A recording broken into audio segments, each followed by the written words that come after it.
Education centre में आपका स्वागत है। आज हम लोग पढ़ेंगे पाचन तंत्र। पाचन तंत्र digestive system. S K Jha sir की बुक की हम लोग साइंस की बायोलॉजी के सीरीज पढ़ रहे हैं, डाइजेस्टिव सिस्टम। यहाँ से बहुत सारे सवाल पूछे जाते हैं और 1 नंबर यहाँ से फिक्स है कि पूछे ही जाते हैं किसी भी गवर्नमेंट एग्जाम में। तो चलिए हम वीडियो को स्टार्ट करते हैं और इस वीडियो को देखने के बाद आपका 1 नंबर किसी भी एग्ज़ाम में अगर पूछे गए इस टॉपिक से तो आपका फिक्स है। इसमें सारा टॉपिक कवर किया हुआ है बिल्कुल साइंटिफिक वे से। चलिए हम लोग वीडियो को स्टार्ट करते हैं। यदि इस चैनल पर आप लोग पहली बार विजिट किए हैं तो चैनल को सब्सक्राइब करके बेल आइकन को दबाना ना भूलें। डाइजेस्टिव सिस्टम, पाचन तंत्र की बात करें। पाचन होता क्या है? ठीक है, भोजन को बड़े बड़े टुकड़े होते हैं, उसको छोटे छोटे टुकड़ों में बदलना पाचन कहलाता है। ठीक है, जो हम लोग कुछ खाते हैं उसको छोटे छोटे टुकड़ों में बदलना ही पाचन कहलाता है। जैसे अब पाचन होता का क्या है? न्यूट्रिशन, पोषण। एक एक टॉपिक को हम लोग बहुत अच्छे तरीके से कवर करेंगे। पोषण यानी न्यूट्रिशन एक जटिल प्रक्रिया है जिसमें भोजन को ग्रहण, पाचन तथा पचे हुए पदार्थ को रक्त में शामिल करने की क्रिया की जाती है। अब है पोषण के द्वारा शरीर का निर्माण, शरीर के लिए जरूरी ऊर्जा पूर्ति की तथा शरीर के अंदर होने वाली टूट फूट को मरम्मत का कार्य किया जाता है। पोषण के द्वारा ही शरीर में अगर कोई चोट लगता है या टूट फूट होती है तो उसको भरने का काम पोषण के द्वारा ही पूर्ति की जाती है। अब न्यूट्रिशन के प्रकार, अब इसके प्रकार क्या क्या होते हैं? इसके न्यूट्रिशन के 2 प्रकार होते हैं। मुख्य रूप से न्यूट्रिशन के 2 प्रकार होते हैं। पहला सुपोषण।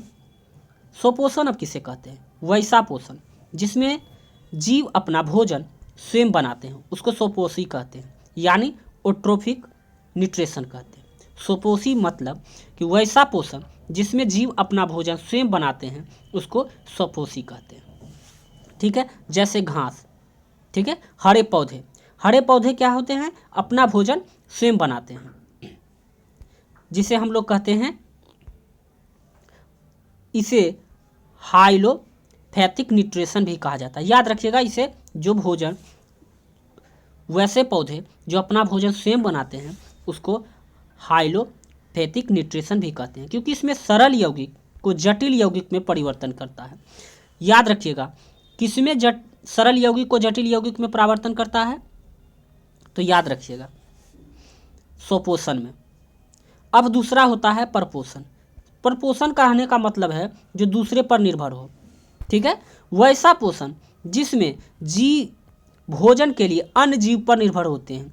इस प्रकार के जीव को अपना भोजन बनाने की क्षमता नहीं होती, जैसे सभी जीव जंतु।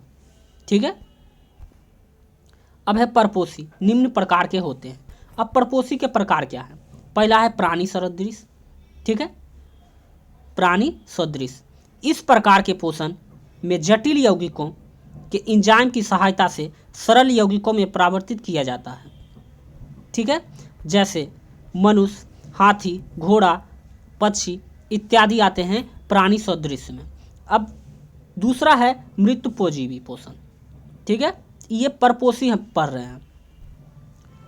अब ये क्या होता है? मृतपोजीवी पोषण क्या होता है? वैसा पोषण जिसमें जीव अपना भोजन अन्य जीवों के मरे हुए शरीर को सड़ाकर प्राप्त करता है, उसे अंतर्गत जिसे बैक्टीरिया या फंगस शामिल किया है। ठीक है, ये कहलाते हैं मृतजीवी परपोषण। अब है परजीवी पोषण। वैसा पोषण जिसमें कोई जीव अन्य जीवों के शरीर पर आश्रित रहता है तथा उसमें भोजन एवं आवास प्राप्त करता है, इसे परजीवी कहते हैं। जैसे लीच। ये क्वेश्चन एनटीपीसी में पूछा जा चुका है। परजीवी परपोषण का उदाहरण क्या है? वैसा पोषण जिसमें कोई जीव अन्य जीव के शरीर पर आश्रित रहता है तथा उसे भोजन एवं आवास प्राप्त करता है, परजीवी कहलाता है। जैसे लीच। याद रखिएगा, हिंदी इंग्लिश दोनों इसका। अगर इंग्लिश याद रखते हैं तो ज़्यादा बेहतर है। लीच, जोक, जू, ठीक है, फीता कृमि और अमरबेला, ये काफ़ी इंपॉर्टेंट है। परजीवी पोषण जो है, परपोषण, ये काफ़ी इंपॉर्टेंट है। लीच हो गया, जिसे जोंक कहते हैं, जू हो गया, फीता कृमि हो गया, और अमरबेला हो गया, जिसे कैस्कट कहते हैं। ठीक है, ये परजीवी पोषण के उदाहरण हैं। अब है स्तनधारी पोषण। स्तनधारी पोषण 3 प्रकार के होते हैं। स्तनधारी पोषण 3 प्रकार के होते हैं। पहला होते हैं हार्नोवरस, दूसरा होते हैं कार्नोवरस, और तीसरा होते हैं ओमनीवरस। हार्नोवरस, देखिए हार्नोवरस माने शाकाहारी होगा, हड़ का उपयोग आ रहा है, हरा हरा जो रहता है तो हार्नोवरस हो गया। कार्नोवरस माने मांसाहारी हो जाएगा।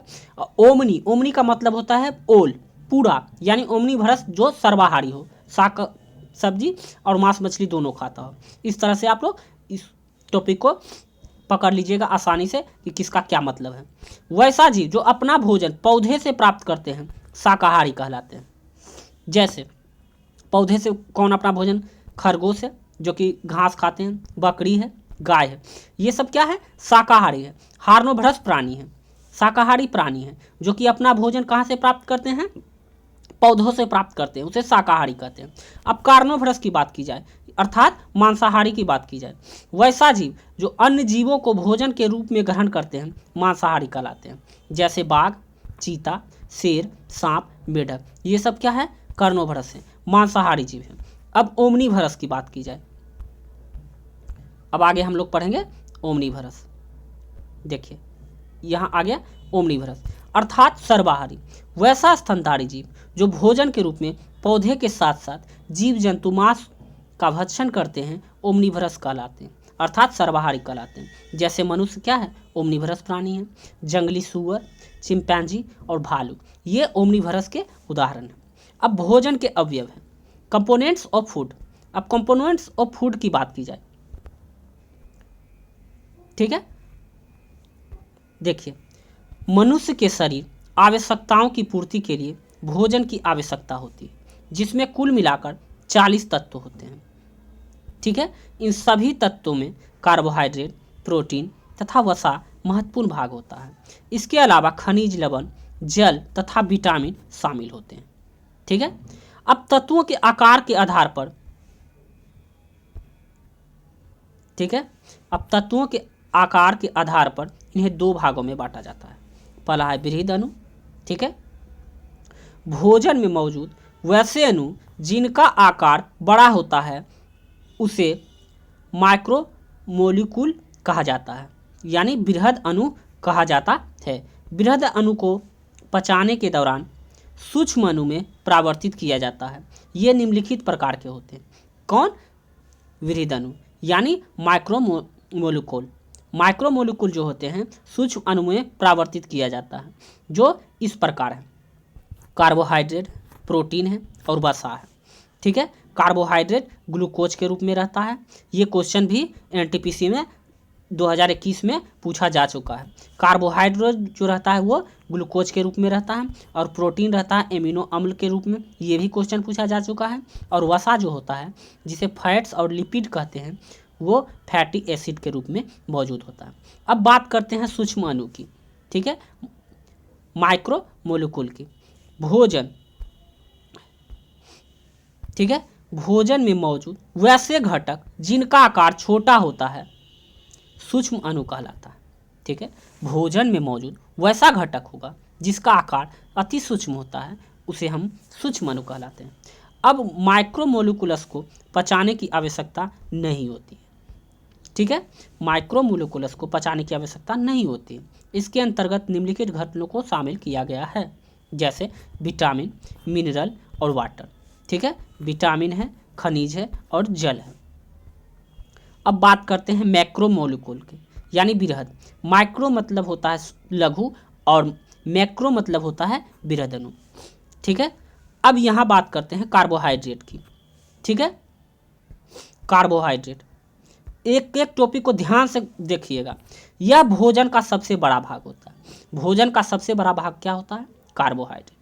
कार्बोहाइड्रेट कार्बन, ऑक्सीजन तथा हाइड्रोजन, यानी इसका रेशियो अगर पूछ लिया जाए तो होता है कार्बोहाइड्रेट का रेशियो जो होता है 1, कार्बन का रेशियो होता है 2 और हाइड्रोजन का होता है 1, यानी 1:2:1, 1:2:1 में बना यौगिक है, जिसे कार्बोहाइड्रेट कार्बन भी कहा जाता है। इसका समान सूत्र होता है CH2O होल ट्वाइस n है। ठीक है। अब संरचना के आधार पर कार्बोहाइड्रेट को दो प्रकार होते हैं। अब संरचना के आधार पर कार्बोहाइड्रेट के कितने प्रकार होते हैं? दो। पहला होता है सिंपल कार्बोहाइड्रेट और दूसरा होता है मोनोसेक्राइड। ठीक है। वैसा कार्बोहाइड्रेट जिसमें शर्करा के एक ही अणु पाए जाते हैं उसे सिंपल कार्बोहाइड्रेट कहा जाता है। एक अणु के कारण इसे मोनोसेक्राइड भी कहा जाता है। एक अणु होने के कारण इसे क्या कहा जाता है? मोनोसेक्राइड ही कहा जाता है। किसको? सिंपल कार्बोहाइड्रेट की। अब मोनोसेक्राइड इसे पचाने की आवश्यकता नहीं होती। जो मोनोसेक्राइड होता है उसे पचाने की आवश्यकता नहीं होती है, क्योंकि यह जल में क्या होती है? घुलनशील होती है और इसे ग्रहण करने पर शरीर को शीघ्र ऊर्जा प्राप्त होती है। ये सवाल भी बहुत पूछता है कि शीघ्र ऊर्जा के लिए क्या एक एथलीटिक्स शीघ्र ऊर्जा के लिए क्या लेता है? तो क्या लेता है वो? कार्बोहाइड्रेट लेता है। और कार्बोहाइड्रेट किस में मौजूद होता है? ग्लूकोज में, फ्रक्टोज में एंड ग्लैक्टोज में। ये होता है जिससे कि किसी भी खिलाड़ी को तत्काल एनर्जी प्राप्त होता है। अब बात करते हैं कॉम्प्लेक्स। पहले हम बात किए सिंपल कार्बोहाइड्रेट की, अब बात कर रहे हैं कॉम्प्लेक्स कार्बोहाइड्रेट की, अर्थात जटिल कार्बोहाइड्रेट की। वैसा कार्बोहाइड्रेट जिसमें मोनोसेक्राइड के अधिक अणु मौजूद होते हैं कॉम्प्लेक्स कार्बोहाइड्रेट कहलाते हैं। इसके दो प्रकार होते हैं। ठीक है। इसके कितने प्रकार होते हैं? दो प्रकार होते हैं। पहला है डाइजेसेक्राइड और दूसरा है पॉलीसेक्राइड। अब डाइजेसेक्राइड वैसा कार्बोहाइड्रेट जिसमें मोनोसेक्राइड के दो अणु पाए जाते हैं। कितने अणु पाए जाते हैं? दो अणु पाए जाते हैं, उसे डाइसेक्राइड कहलाता है। यह जल में घुलनशील होते हैं। जैसे माल्टोज, इसका निर्माण ग्लूकोज के दो अणु द्वारा होता है। माल्टोज जो है इसका निर्माण ग्लूकोज के दो अणु द्वारा होता है। ये क्वेश्चन बहुत ही VVI है, नोट कर लीजिएगा। अब बात कर लेते हैं सोर्स। इसका निर्माण जो है ग्लूकोज और फ्रक्टोज अणु द्वारा होता है। ठीक है। इसका निर्माण जो होता है माल्टोज का निर्माण ग्लूकोज के दो अणु द्वारा होता है और इसका सोर्स की बात की जाए तो ग्लूकोज फ्रुक्टोज अणु द्वारा होता है। अब लैक्टोज, इसका निर्माण ग्लूकोज और गैलेक्टोज के द्वारा होता है। लैक्टोज का निर्माण जो होगा ग्लूकोज और गैलेक्टोज के द्वारा होता है। अब आगे बात कर लेते हैं हम लोग ट्रिलोज को। यह कीटों को रक्त में पाया जाता है। इसका निर्माण ग्लूकोज के दो अणु मिलने से होता है। ट्रिलोज जो होता है कीटों के रक्त में पाया जाता है। याद रखिएगा, ट्रिलोज जो होता है कीटों के रक्त में पाया जाता है। इसका निर्माण ग्लूकोज के दो अणु से मिलने से होता है। अब बात कर लेते हैं दूसरे पॉलीसेक्राइड की। अब पॉलीसेक्राइड क्या होता है? वैसा कार्बोहाइड्रेट जिसमें मोनोसेक्राइड के बहुत सारे अणु दो से अधिक होते हैं उसे पॉलीसेक्राइड कहा जाता है। यह जल में अघुलनशील होता है। जल में अघुलनशील कौन होता है? पॉलीसेक्राइड। ठीक है। स्टार्च, ग्लाइकोजिन, चिटिन, ग्लूकोज इसके उदाहरण हैं जो कि जल में क्या होते हैं? अघुलनशील होते हैं। ठीक है। अब कार्बोहाइड्रेट के कार्य क्या है? मुख्य रूप से कार्बोहाइड्रेट का कार्य क्या है? फंक्शन ऑफ कार्बोहाइड्रेट, शरीर को ऊर्जा प्रदान करना। शरीर को तत्काल ऊर्जा प्रदान करने के लिए कार्बोहाइड्रेट लेने की जरूरत पड़ती है। अब 1 ग्राम कार्बोहाइड्रेट बराबर होता है 4.2 कैल्शियम। ठीक है। अब प्रोटीन, अब बात कर लेते हैं दूसरे भाग की, प्रोटीन की। सर्वप्रथम 1838 ईस्वी में बर्जीलियस शब्द का प्रयोग, प्रोटीन शब्द का प्रयोग सर्वप्रथम किसने किया था? बर्जीलियस ने किया था। देखिएगा, इस तरह से सवाल आ रहे हैं और जितने भी बायोलॉजी से सवाल आ रहे हैं NTPC में वो हमारे ही वीडियो से आए हुए हैं। तो यहाँ ध्यान दीजिएगा, ग्रुप डी वाले और NTPC वाले खास करके ध्यान दीजिएगा कि यहाँ से सवाल आएंगे। सर्वप्रथम प्रोटीन शब्द का प्रयोग किसने किया था? तो बर्जीलियस ने किया था। प्रोटीन एक नाइट्रोजन का यौगिक होता है। प्रोटीन क्या होता है? एक नाइट्रोजन का यौगिक होता है। भोजन में मौजूद प्रोटीन पचाने के उपरांत एमिनो एसिड में परिवर्तित कर जाता है। भोजन में जो मौजूद होता है प्रोटीन पचने के उपरांत क्या होता है? अमीनो अम्ल में बदल जाता है। शरीर के लिए आवश्यक प्रोटीन का निर्माण एमिनो अम्ल के द्वारा होता है। ये सवाल भी पूछा जा चुका है। शरीर के लिए आवश्यक सभी प्रोटीन का निर्माण कुल मिलाकर 20 अमीनो अम्ल द्वारा होता है। याद रखिएगा। अब प्रोटीन का कार्य क्या है? ठीक है। अब प्रोटीन का कार्य क्या है, तो देखिए यह शरीर के निर्माण करता है, शरीर का निर्माण करना प्रोटीन का काम है, इसलिए इसे बिल्डिंग ब्लॉक भी कहा जाता है। बिल्डिंग ब्लॉक किसे कहा जाता है, प्रोटीन को, क्योंकि यह शरीर का निर्माण करने का कार्य करता है। ऊर्जा की आपूर्ति करना, प्रोटीन की कमी से क्वाशियोकर तथा मेरस्मस नामक रोग होता है। देखिए ये पूछा था क्वेश्चन कि प्रोटीन की कमी से कौन सा रोग होता है, तो होता है क्वाशियोकर और मेरस्मस नामक रोग होता है। किसके कमी से, प्रोटीन के कमी से। ठीक है, अब 1 GM प्रोटीन द्वारा शरीर को 4.2 कैलोरी ऊर्जा प्राप्त होती है। 1 ग्राम प्रोटीन द्वारा शरीर को 4.2 कैलोरी ऊर्जा प्राप्त होता है। अब बात कर लेते हैं वसा की, फैट की। लिपिड शब्द का प्रयोग सर्वप्रथम ब्लोर ने किया था। लिपिड जो है शब्द का प्रयोग 1943 ईस्वी में सबसे पहले ब्लोर ने किया था। ब्लोर के द्वारा किया गया था वसा का, यानी फैट कहिए या लिपिड कहिए।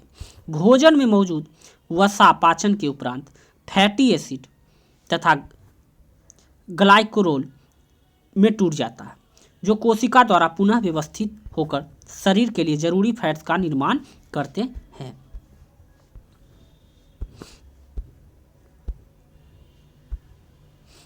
उसे क्या कहा जाता है, पॉलीसेकेराइड कहा जाता है। किसी पोषक तत्व के उपयोग कर बीमारी को ठीक करना, ठीक है, फोर्टिफिकेशन कहलाता है।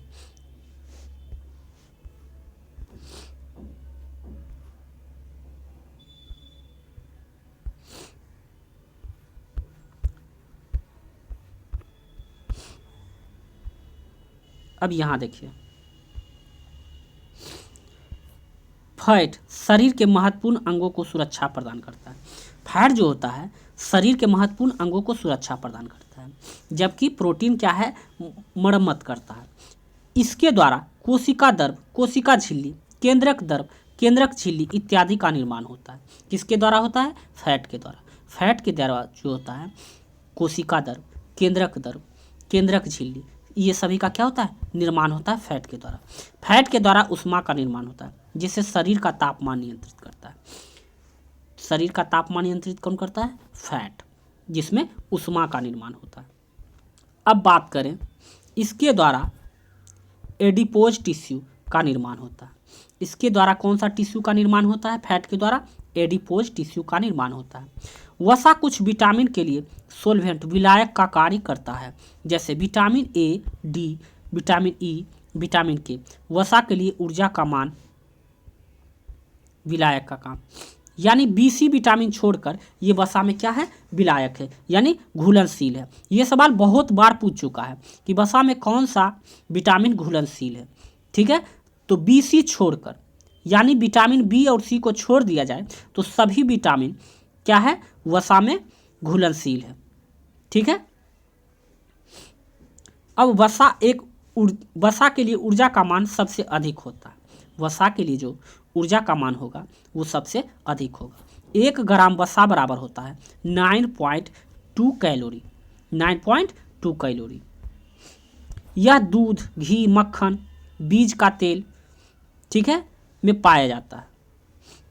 यह दूध, घी, मक्खन और बीज का तेल में क्या पाया जाता है, फैट पाया जाता है, वसा पाया जाता है। अब बात करते हैं कुपोषण के। कुपोषण 2 प्रकार के होते हैं। ठीक है, कुपोषण 2 प्रकार के होते हैं, अतिपोषण, न्यून पोषण। अब अतिपोषण की बात करते हैं, जिससे क्या होता है, शरीर का मोटापा बढ़ जाता है, हृदय रोग होने का खतरा होता है, डायबिटीज जिसे मधुमेह कहते हैं, ब्लड प्रेशर, ठीक है, ब्लड प्रेशर बढ़ जाता है। और न्यून पोषण में है, बच्चों में प्रोटीन की कमी के कारण क्वाशियोकर तथा मेरिस्मस रोग होता है। ठीक है, क्या हो जाता है, मेरिस्मस रोग या क्वाशियोकर रोग हो जाता है प्रोटीन की कमी से बच्चों में। अब संतुलित आहार की बात की जाए, संतुलित आहार कैसे कहते हैं, वैसा भोजन जिसमें सभी अवयव मौजूद होते हैं, जैसे दैनिक ऊर्जा की पूर्ति होती है तथा कुछ मात्रा भविष्य के लिए संचित रहे, संतुलित आहार कहलाता है। ठीक है, अब बात करते हैं सूक्ष्म अणु की, माइक्रोमोलिकुलस की, यानी विटामिन की। विटामिन की खोज फंक साहब ने की थी। फंक के अनुसार भोजन में मौजूद कुछ ऐसे तत्व जो अमीनो -NH2 ग्रुप में पाया जाता है, जीवन के लिए महत्वपूर्ण होता है। फंक ने इसे विटामिन एमिनो कहकर संबोधित किया, जिसे संयुक्त रूप से विटामिन कहा जाता था। विटामिन शरीर को ना ही ऊर्जा देता है, ना ही शरीर का निर्माण का भाग लेता है। यह बीमारी से सुरक्षा प्रदान करता है। विटामिन जो है ना तो शरीर को ऊर्जा देता है, ना ही शरीर का निर्माण करता है। यह शरीर को बीमारी से सुरक्षा प्रदान करता है। अब बात करते हैं विटामिन रक्त, हार्मोन और नर्व इम्पल्सिव, नर्व यानी तंत्रिका तंत्र के निर्माण में मदद करता है। कौन करता है? विटामिन। यह भोजन में मौजूद अन्य सभी पोषक तत्वों का कार्य में मदद करता है। विटामिन यह डीएनए के निर्माण में भी मदद करता है। यह डीएनए के निर्माण में भी मदद करता है। विटामिन जो है डीएनए के निर्माण में मदद करता है। ये दो प्रकार के होते हैं, फैट सोल्यूबल, वाटर सोल्यूबल, अर्थात एक वसा में घुलनशील होते हैं। वसा में घुलनशील कौन है? विटामिन बी और सी को छोड़कर सभी विटामिन। और जल में घुलनशील कौन सा विटामिन होगा? बी सी होगा। ठीक है, याद रखिएगा। जल में घुलनशील कौन सा विटामिन है और वसा में घुलनशील कौन विटामिन है? बी सी छोड़कर है वसा में घुलनशील, और जबकि जल में घुलनशील की बात की जाए तो विटामिन बी और सी होते हैं। अब बात करें, विटामिन की कमी से शरीर में कई प्रकार के रोग उत्पन्न होते हैं। किसी एक विटामिन की कमी से होने वाले रोगों को, ठीक है, एबिटिमोनिसिस कहा जाता है। जब शरीर में एक ही साथ कई विटामिन की कमी हो जाए तो उसे पॉलीविटामिनोसिस कहा जाता है। किसी पोषक तत्व का उपयोग कर बीमारी को ठीक करना फोर्टिफिकेशन कहलाता है। जैसे कुछ विटामिन का निर्माण सहजीवी जीवाणु यानी सिम्बायोटिक बैक्टीरिया द्वारा बड़ी आंत के कोलोन रीजन में किया जाता है।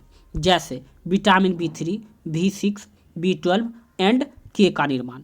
ठीक है, कुछ विटामिन हमारे शरीर में महीनों तक संचित रह सकते हैं। वह कौन से विटामिन है? A, C और B6। ये होता है हमारे शरीर में महीनों तक संचित रह सकते हैं। रक्त का स्कंदन के लिए विटामिन के जिम्मेदार है। ये सवाल भी एनटीपीसी में पूछा गया है। रक्त का स्कंदन के लिए विटामिन के क्या है? रिस्पॉन्सिबल है, जिम्मेदार है। केला में विटामिन बी का अच्छा स्रोत है। अब अगर केला की बात की जाए तो केला में विटामिन बी का अच्छा स्रोत है। विटामिन डी के कमी से रिकेट्स की बीमारी होती है। गाजर विटामिन ए का अच्छा स्रोत है। अब बात कर लेते हैं बी खनिज लवण की, बी मिनरल साल्ट की। शरीर के महत्वपूर्ण अंगों का निर्माण खनिज लवण द्वारा होता है। शरीर में blood, bone, teeth, nerve impulsive तथा हार्मोन विटामिन का निर्माण खनिज लवण की आवश्यकता होती है। खनिज लवण की आवश्यकता किस लिए होती है? ब्लड के लिए, हड्डी के लिए, दांत के लिए, नर्व इम्पल्सिव के लिए, हार्मोन के लिए, विटामिन के निर्माण के लिए खनिज लवण की आवश्यकता होती है शरीर में। ठीक है, कौन कौन खनिज मौजूद होते हैं, कौन कौन पाए जाते हैं, ये पूछता है। इनमें से कौन सा शरीर में मौजूद नहीं होता? तो याद रखिएगा शरीर में कौन सा मौजूद होता है। ठीक है, calcium, potassium, sodium, phosphorus, chlorine, magnesium, ठीक है, सल्फर, आयोडीन, कार्बन ऑक्साइड और आयरन इत्यादि खनिज तत्व लवण के रूप में पाए जाते हैं। कहाँ? शरीर में। याद रखिएगा। वैसे खनिज जिसकी आवश्यकता शरीर में प्रतिदिन 10 ग्राम से ज़्यादा होती है उसे माइक्रो एलिमेंट कहा जाता है। जबकि कुछ खनिज की आवश्यकता बिल्कुल नगण्य होती है, उसे माइक्रो ट्रेस एलिमेंट कहा जाता है। अब बात कर लेते हैं हम लोग जल की। जल शरीर में सबसे अधिक मात्रा अगर कुछ है तो वह है जल, जिसमें 70 से 75% का होता है। जल भोजन के पाचन के लिए माध्यम का निर्माण करता है। जल के द्वारा शरीर का तापमान को नियंत्रित किया जाता है। शरीर में विभिन्न अंगों में मूवमेंट, गति में जल, ठीक है, यानी लुब्रिसेंट यानी स्नेहक का कार्य करता है। जल पाचन के उपरांत शरीर को किसी भी तरह की ऊर्जा आपूर्ति नहीं करता। याद रखिएगा, जल जो है पाचन के उपरांत शरीर के किसी भी तरह का ऊर्जा की आपूर्ति नहीं करता है। इसको 2 भागों में बांट देते हैं क्योंकि चैप्टर थोड़ा लंबा है। अब बात कर लेते हैं माउथ, मुंह गुहा के। इसमें अंतर्ग्रह निम्नलिखित अंगों में शामिल किया जाता है। पहला दांत, जीभ, लार ग्रंथि। ये बहुत इंपॉर्टेंट है यहाँ का।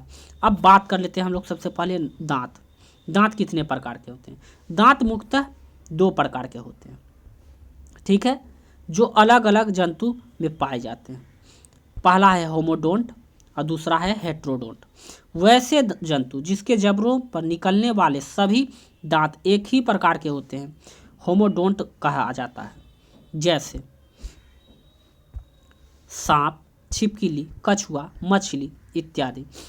ये सवाल भी पूछा गया था कि मछली में किस तरह का दांत पाया जाता है, होमोडोंट दांत किस जीव में पाया जाता है। तो ऑप्शन दे देगा यहाँ पर, क्या हो जाएगा, सांप, छिपकली, कछुआ, मछली, इनमें से कोई ऑप्शन रहेगा और उसका आंसर लगाना। अब हेट्रोडोंट की बात की जाए, वैसे जंतु जिसके जबड़ों पर विभिन्न प्रकार के दांत निकलते हैं उन्हें हेट्रोडोंट कहा जाता है, जैसे स्तनधारी। सभी स्तनधारी क्या है, उसको हेट्रोडोंट। मनुष्य में भी क्या हो जाएगा, हेट्रोडोंट दांत होगा। जबकि होमोडोंट दांत जो होगा वो होगा मछली, कछुआ और छिपकली और सांप। याद रखिएगा। दांतों को जबड़ों पर निकलने के आधार पर दांत 3 प्रकार के होते हैं। दांत के जबड़ों पर निकलने के आधार पर दांत को 3 प्रकार में बांटा गया है। ए है एक बड़ा दंती। वैसे दांत जो जबड़ों पर सिर्फ एक बार निकलते हैं, अर्थात एक बार टूट जाने के बाद इनके जगह दूसरे दांत नहीं निकलते हैं, इसे क्या कहते हैं, अस्थाई दांत कहा जाता है, यानी परमानेंट टीथ कहते हैं, ठीक है। जिनकी संख्या क्या होती है, 12 होती है। अस्थाई दांत की संख्या मनुष्यों में 12 होती है और अस्थाई दांत की बात करें तो इसकी संख्या क्या होती है, 20 होती है। दूसरा है द्विबारदंती दांत। वैसे दांत जो जबड़ों में 2 बार निकलते हैं, शुरुआत में निकलने वाले दांत टूट जाते हैं और उनकी जगह नए दांत पुनः निकल आते हैं। शुरुआत में निकलने वाले दांत को दूध का दांत यानी मिल्क टीथ कहा जाता है।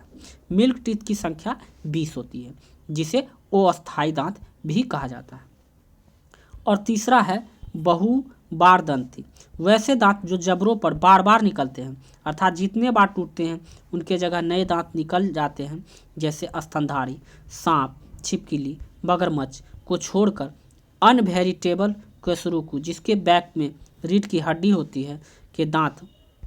मनुष्य के मुंह में 32 दांत होते हैं तथा पूरे जीवन काल में 52 दांत निकलते हैं। अब दांत के प्रकार, ठीक है, देखिए ये फिगर में आप देख सकते हैं, ठीक है। ये है कृंतक, रदनक, ठीक है, ये अर्धचवर्णक जिसे चबाया जाता है, और पूर्ण चवर्णक है ये। इसकी संख्या देख लीजिए, 3, 3, 4, 6 हो जाएगा, ठीक है।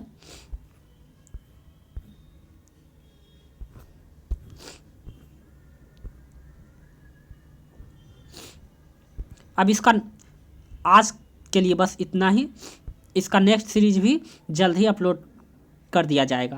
तो यदि इस चैनल पर आप लोग पहली बार विजिट किए हैं तो चैनल को सब्सक्राइब करके बेल आइकन को दबाना ना भूलें और जितना फ्रेंड हो उसके साथ शेयर कर दीजिए और वीडियो पर लाइक और कमेंट करते रहिए ताकि हमें भी इसका फीडबैक मिल सके।